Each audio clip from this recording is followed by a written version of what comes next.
নমস্কার বন্ধুরা, তোমরা সবাই কেমন আছো? আশা করি সবাই খুব ভালো আছো। চলে এসেছে আজকে নতুন একটা রেসিপি নিয়ে, ম্যাঙ্গো ফিরনি। ম্যাঙ্গো ফিরনি বানানোর জন্য এখানে নিয়ে নিয়েছিল পাকা আম, বাসমতি চাল, দুধ আর ড্রাই ফ্রুটস হিসেবে নিয়েছি হলো আমন্ড। তোমরা অন্য কোনো কিছু ড্রাই ফ্রুটস অ্যাড করতে পারো। আর নিয়েছি এলাচ, চিনি আর সামান্য একটুখানি নুন।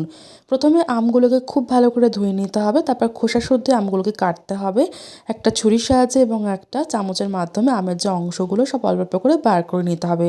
তারপর তৈরি করে নিতে হবে একটা ভালো করে পেস্ট। এরপর বাসমতি চালগুলোকে খুব ভালো করে ধুতে হবে। ধোয়ার পর 40 থেকে 45 মিনিটের জন্য এটাকে ভিজিয়ে রাখতে হবে। দেন এটাকে জলটাকে ঝরিয়ে নিতে হবে শুকনো একটা ন্যাকড়ার মধ্যে, যাতে একটুও জল না থাকে। এবং এটা পিউরি তৈরি করতে হবে। পিউরি তৈরি করার সময় এর মধ্যে অ্যাড করে দিতে হবে সামান্য একটুখানি দুধ, তাহলে চালটা শক্ত হবে না। দুধটা দিলে এই পিউরিটা খুবই ভালো হয়। দেখো আমাদের রেডি হয়ে গেছে হলো চালের পিউরিটা। এরপর একটা বসিয়ে দিয়েছি হলো কড়াই, তার মধ্যে দিয়ে দিতে হবে পুরো দুধটা অবশ্যই ফুল ফ্যাট মিল্ক নিতে হবে। অন্যান্য দুধ অ্যাড করলে খুব একটা বেশি টেস্ট হয় না ফিরনিতে। ফুল ফ্যাট মিল্কের টেস্টটা সবথেকে বেশি ভালো হয়। তারপর এটা 10 থেকে 15 মিনিটের জন্য ফুটতে দিতে হবে।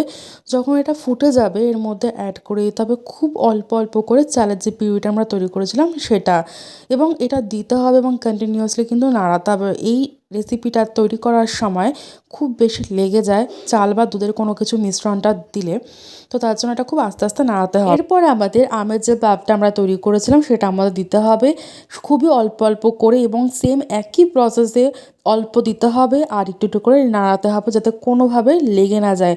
আর গ্যাসটা অবশ্যই আস্তে করে রাখতে হবে। দেন এটাকে 10 থেকে 15 মিনিটের জন্য রান্নাটাকে করতে হবে। যখন 10 থেকে 15 মিনিট হয়ে যাবে তারপর এর মধ্যে দিয়ে দিতে হবে হলো চিনি তোমরা অবশ্যই পরিমাণ বুঝে অ্যাড করবে, কারণ অলরেডি আমের মধ্যে একটা মিষ্টি ভাব থাকে। আর সবার লাস্টে দিয়ে দিতে হবে একটুখানি নুন দিলে কোনো একটা মিষ্টির রেসিপি খুবই টেস্টি হয়ে যায়।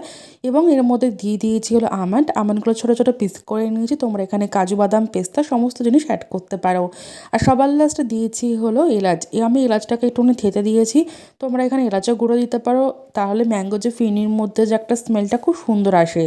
দেন এটাকে 10 থেকে 15 মিনিটের জন্য আবার রান্নাটাকে করতে হবে। যখন এটা একটুখানি গাঢ় হয়ে আসবে তখন এটাকে নামিয়ে ঠান্ডা করে নিতে হবে। ঠান্ডা করার পর এটা একটা বাটির মধ্যে গার্নিশিং করতে পারো, বা এটা পুরোটাও তোমরা ফ্রিজে ঢুকে ঠান্ডা করতে পারো।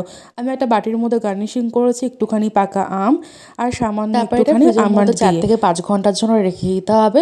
ঠান্ডা হয়ে গেলে এটা তোমরা সার্ভ করে দিতে পারো অ্যাজ আ ডেজার্ট। এটা খুবই ভালো একটা রেসিপি আর খুবই টেস্টি, এবং সবথেকে ইজি হলো এটা। তোমাদের কেমন লাগলো ভিডিওটা আমাকে অবশ্যই জানিও। আমার চ্যানেলটা ভালো লাগলে লাইক কমেন্ট শেয়ার করো, আর অবশ্যই সাবস্ক্রাইব করো আমার আরও অনেক নতুন নতুন ভিডিওর আপডেট পাওয়ার জন্য।